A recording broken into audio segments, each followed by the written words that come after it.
if you are going to heal yourself, regardless of what the diagnosis is, the opinions are, regardless of what the disease is called, the manifestation of the disease is a manifestation of dis-ease. What I mean by that is all physical injury, illness starts from the mental and the emotional bodies. It comes from mental and emotional off-balancedness, uncertainty, worry, dis-ease.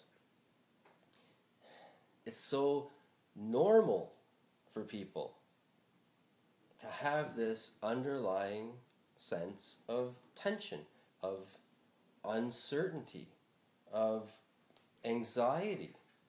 It's so normal for us to be bothered and irritated by things, for us to worry about things, whether it's our children or whether it's a mortgage payment. It's normalized behavior and it's destructive. It causes accelerated aging at a physical level, at a cellular level. It's causing deterioration. You have rigidity in your system, in your cellular structure. It's like you're in lockdown. Things can't move. Things can't shift, clear. Things are stuck. And there's a degeneration that then happens. We see it as aging. We see it as wrinkles and reforming and reconfiguring of the physical frame. Then we have situations in the body where there's pain, inflammation, malfunction, illness, disease. And then what do? We fight it. We attack it. Okay, it's the fighting, it's the struggle in the first place that led to the disease.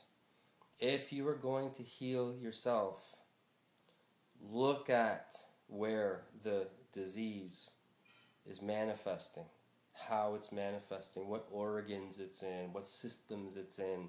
Look at what those systems do. If it's the liver, let's say, that's where your blood is being purified. That's where the fluids are being purified. You've probably got a lot of buildup of toxicity there.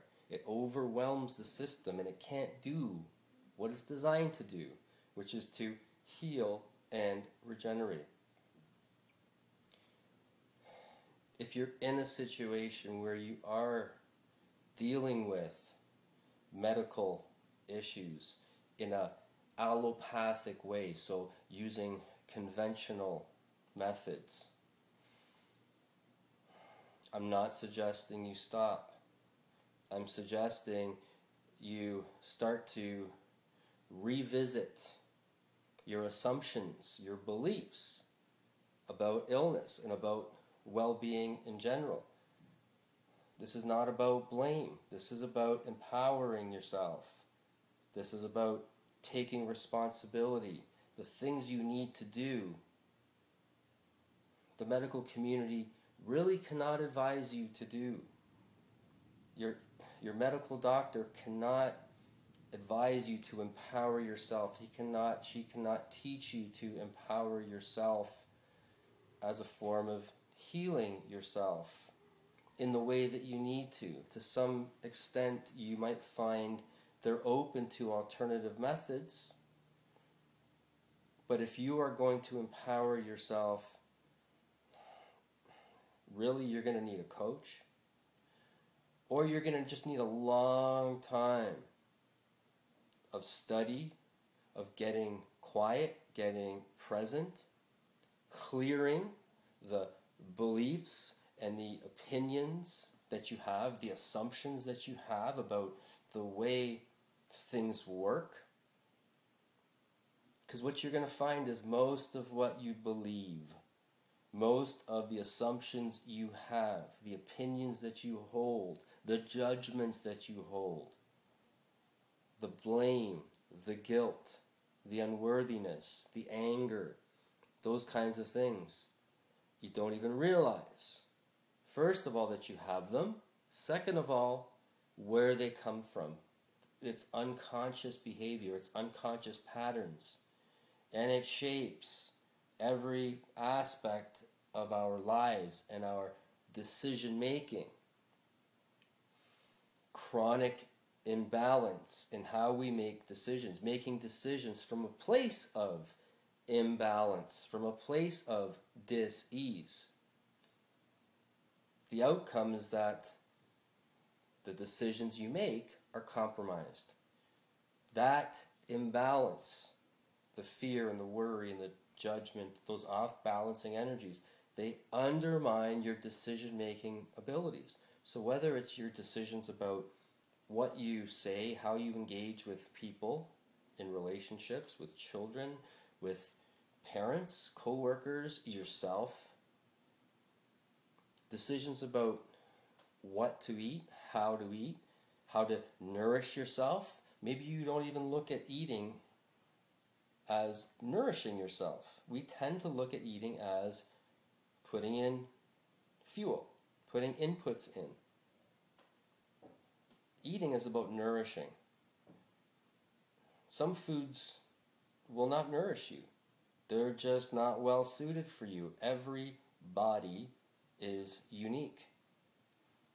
What is ideal, optimal for your body, for each individual body, is unique. There are certain foods that are pretty universal. Most kinds of greens, for example, things like lettuce and spinach and greens like chard, and a lot of those greens are pretty universally healthy, pretty universally nourishing. Now, different people have different allergies and different sensitivities, different tendencies, and it's based on a whole bunch of different factors, including where you have lived in other lifetimes. Okay, that's all in your DNA. We don't really need to get into all of that, but it's a factor. If you've spent lifetimes in a culture where you either ate no meat or a lot of meat, that's going to be reflected in what your body wants. The body intelligence that you have. It's a profound system.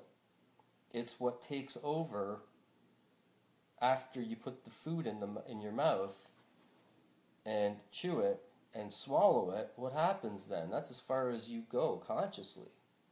But there's a whole digestion process going on, an elimination and assimilation process that's outside of your awareness. That's the body intelligence.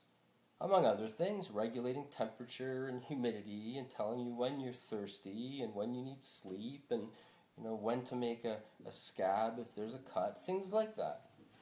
There's a whole lot of stuff going on. It's a profound intelligence, the body intelligence, your innate system. And it can be changed. It can be communicated with you and your body intelligence, the human consciousness with the innate body consciousness, developing a relationship, a communication, partnership, working together. Okay, that's where you want to get to. Now, you're not going to necessarily develop a high level of connection. By the way, that's what's called intuition. That's what intuition is. That's where you get that gut feeling. That's where you get a thought pop into your mind about what you should do, which way to turn, who is maybe not being as truthful as they could be, things like that. That's intuition. It's your body intelligence telling you something, because your body intelligence has a much bigger perspective. It's like a navigator. It can see a much bigger landscape of what's going on, whereas the human consciousness is very limited to what's in front of you, what you know or what you think you know based on experience you've had, what you've been told. Okay, there's a lot here. But these are the kinds of things you're going to have to start to become familiar with. You're going to have to start to open up to if you're going to heal yourself. Now, where do you start?